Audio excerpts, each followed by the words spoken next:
Find a millionaire, do as he does, you will have what he has. Find someone that's successful, copy how they think about things, and you will get the same results. This is stuff that we know. This is stuff you've heard me say. Just regurgitating what other successful people say. Applied it for myself, working in that process. I want y'all to do the same things. But you heard some things here. You're responsible for your life. No one's coming to save you. If it is to be, it's up to me, right? No one's coming to save you. Hope that's not what you're waiting around for.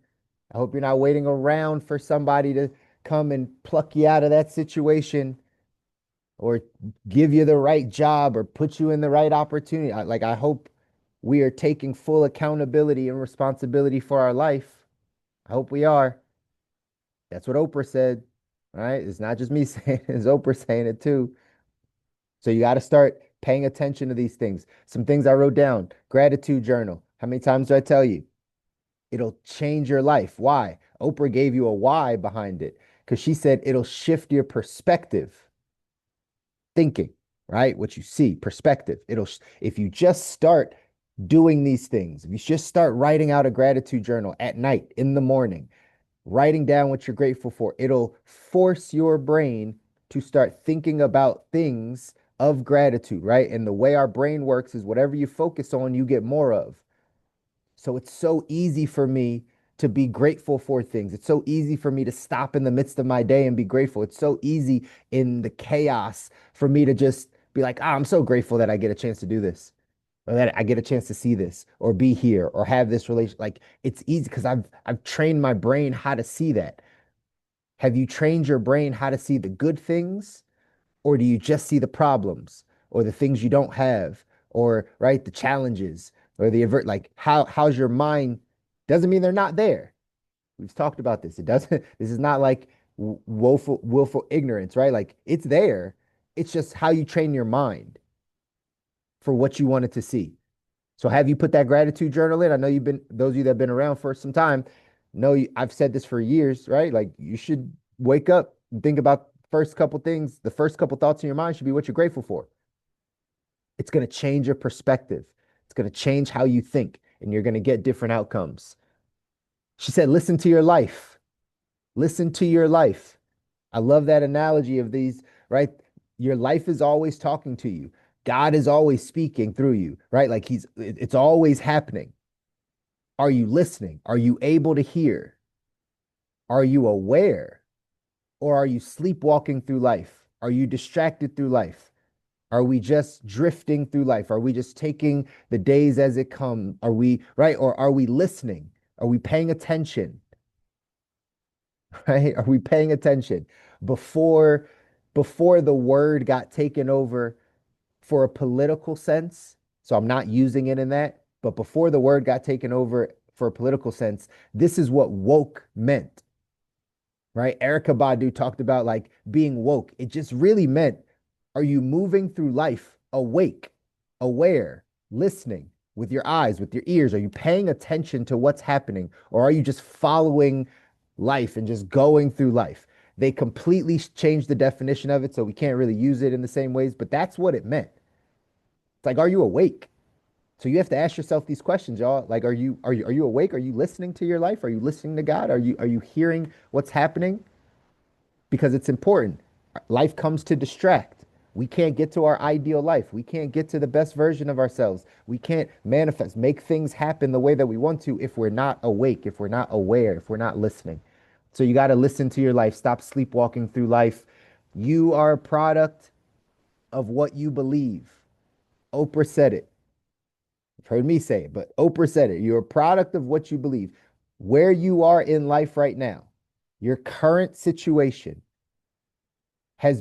is a culmination of how you thought about life, what you believe to be true, what you believe to be possible. And she took it a step further. She said, not even just like your conscious thoughts of what you think you believe, but like your subconscious thoughts. She calls it the shadows, the places you're scared to go, the places you have to uncover, the things that therapy actually does. Counseling, when you talk this through, when you have a really good therapist, someone can uncover the shadows, pull back the layers, the reason you had to become the person you became now, right? The reason you had to become that person was from experiences, traumas, events, whatever, right? And as we get older, you have to peel that back and say, like, why am I this way? Why do I think this way? Why do I operate this way? Why does that hurt me? Why does that pull me? Like, what? Why? And you have to be curious enough to uncover the shadows, to go back. I've done this again. I do my own work, but I've done this for some of you. I've done this for tons of people. Just as you sit down and have a conversation with me, I can hear areas that maybe we haven't pulled back the layers yet. We haven't peeled back that onion yet, right? We haven't really gone in and said, hey, the reason why I am this way is because of this thing that happened 27 years ago. And I never really, like, I know that experience hurt me. And then I never really kind of came back around. And now I'm trying to operate differently, but I never went into the shadows. I never peeled back those things. You're a product of what you believe, your belief system, your belief system, y'all. And so that's why we're here to do this. The last thing I wrote down is we don't become what we want, we become who we are. I don't know if she said it exactly like that, but that's how I always say it. We don't become what we want. It's great to have a vision, absolutely. But the reason why we have a vision is so it changes who we are. Like it changes how you think, it changes your beliefs, and then you become different, right? You can't just become what you want. You become who you are. Like it, and you can change who you are. How? By changing what goes in, by changing the input, by changing the belief system. That's how we start to change the person that we are. It's through our beliefs. In our text, 177 Mental Toughness Secrets of the World Class, it says champions are driven by a world class belief system. This is what drives you. It's what you believe to be true, what you believe to be true, and not just your conscious beliefs, your unconscious beliefs, the areas you were programmed. Here's what it says in the text. It says, make no mistake, champions are driven to succeed. Many believe that only some people are born with this innate aptitude of ambition. Studies show this isn't true. Champions are driven to win in most cases because they believe they can. If you inherited a treasure map from your best friend, would you be driven to follow the map and find the fortune? So would anyone else. If this is true, why are the majority of people simply trying to survive in a world of wealth and abundance? The answer is simple. They don't believe they can find their own treasure. This doesn't alter the fact that the treasure is there, yet it does change the drive of the performer. The human animal is only driven to the level of their belief system will allow. Say that again. The human animal is only driven to the level their belief system will allow. Most of us have been programmed by amateur performers with limited belief systems and subsequently small ambitions. As a result, they tend to attract other amateurs as friends who reinforce these limiting beliefs and validate their lack consciousness. This cycle spins out of control until the drive is nearly non existent. Amateurs rationalize their lack of drive with tall tales of bad breaks and unfortunate circumstances. Meanwhile, the champions, no more intelligent or talented, become more focused and driven every day and continue to win. There's so much in here that, again, points to how we got to the place we are in life, right? A lot of it comes from, again, the belief system. But it says most have been programmed by amateur performers with limiting beliefs. And as a result, they tend to attract other amateurs as friends, right? I'm in a business, y'all. Some of y'all know this. We're in a business where sometimes we reach out to people close to us, friends, family, like people that are around us in order to like share with them what it is we're doing. But I always tell people that come into a business like ours, like your friends and family are not going to make you rich. They're probably not even going to be good business partners or right, good clients because if you're in this position and these are the people that you've been around your whole life, you're just like them and they're just like you. And you're trying to get better, but it doesn't necessarily mean they are. Doesn't mean that like you've attracted that same network of people. Here's where it gets scary and where it gets uncomfortable is because once you start to improve your thinking, upgrade your mindset, want to get around new people, you start to realize, oh, the people I'm around, I'm not like them and they don't think like me. but you don't have the next group of people to get around. You're kind of in no man's land. Like you don't want to hang out or be around or talk to the people that like you've been around, but you don't actually have other people that do think like you. And it's a very like uncomfortable place to be. But that shows that you're growing. Your belief system is changing. You got to know that we've all been programmed from people with limiting beliefs. Unless all of your network are just super successful. And when I say successful, not just financially, but again, in marriage, in their relationships, in their spiritual life, like just super successful people. Unless that's your entire network, we've all been programmed by people with limiting beliefs. And we've taken on some of those beliefs. And then we've attracted people around us that think similarly, because that's what makes us feel comfortable. That's what makes us feel like we're in relation with people. Your job now is to start shifting those beliefs and start changing how you think about things. If you want more in life, if you want the life you don't need a break from, you want to change things, you want to see things around you change, you have to now start thinking differently. You have to now get reprogrammed, right? You have to unlearn and relearn a new way of thinking in order to get to that next life. It says here, the human animal is only driven to the level of their belief system will allow. You can't out earn your identity. Like whatever you believe to be true about life is then how you start operating. If you don't believe that marriage works, then you're probably not going to be married for a long time. If you don't believe it's a covenant with God, you probably aren't going to be married for a long time. If you don't believe you can make $100 million, then you probably won't ever get there. If all you believe is what you see, you're probably only going to be like the things you see. This is life. This is how our brains work. This is how this operates.